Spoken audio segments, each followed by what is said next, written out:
You're watching the Isaiah Factor Uncensored.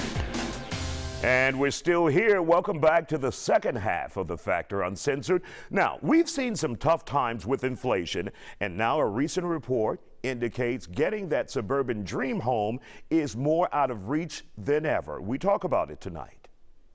And joining us tonight here on the Factor Uncensored is our favorite real estate expert, Mish Guillory. Mish, obviously, we have seen some tough times in this country with inflation, and now a recent report indicates that getting the suburban dream, that house with the white picket fence and 2.5 children, that's and not dog. affordable with these things anymore. It's not affordable. Don't forget the dog, though. Oh, yeah. Don't forget to add that dog. But it's not affordable anymore. The median home price has already jumped up to $400,000. If we're talking jumps in home prices, can we get some jumps in these paychecks to go with it? Absolutely. And that's part of the problem. Exactly. That's part of what's going on. There is a report by Redfin that talks a little bit about this and quotes an old saying that says, drive until you can buy. And that implies drive out to the suburbs, but the suburbs are not offering home prices that people can afford anymore. It's tough all the way around. When you see prices at $400,000 for a median house, how did we get there? What caused that? My first instinct is to say greed.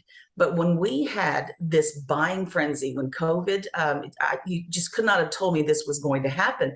But when the quarantine hit and suddenly people were in a buying frenzy, competition jumped, and then here comes the investors as well. And with investors competing with first-time home buyers or people trying to level up to the next home, the race was on to get a home. Well, what that does is naturally drive up the price because the seller gets to sit back and enjoy the competition. And when we talk about investors, we're talking about business people who buy in bulk, and they're buying thousands of houses, millions of houses around this country. They did, and they bought at record numbers. Big corporations and even individual investors, private investors, were buying 2 and 3 houses, basically based on the limits that they could purchase, but they were still going for it. And when they're coming in with cash, they're waiving the appraisal amounts that they, that they might have been subject to if there was financing in place. We're talking about almost a no-win situation for some people. There's no way to compete with that. And so are there any options out there for first-time home buyers, newlyweds, individuals who are trying to get into that house that's supposed to be the American dream? Now it's unattainable. Okay, so I've got to put in a shameless plug for the realtor. Some people say, oh, you can do this by yourself.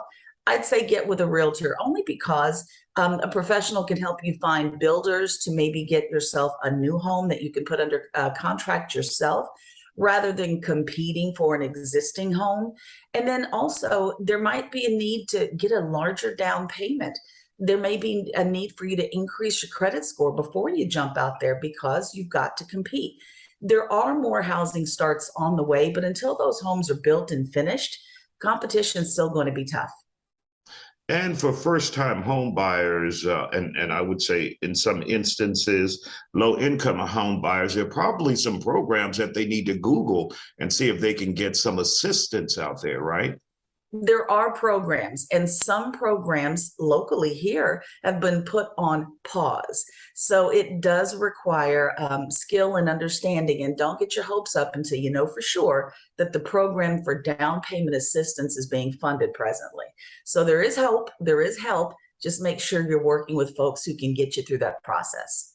And really quick, do we know why the program here in Houston or Harris County has been paused for down payment assistance?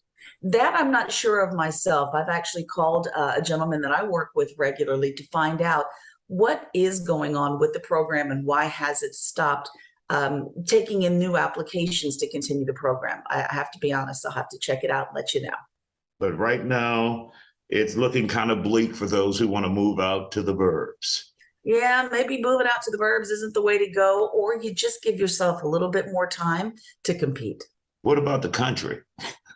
You know what? We know about you in that country. Let's just move to a country ass town and call it a day. How about that? There Miss you Hillary, go. always good to see you here on The Factor Uncensored. Thank you.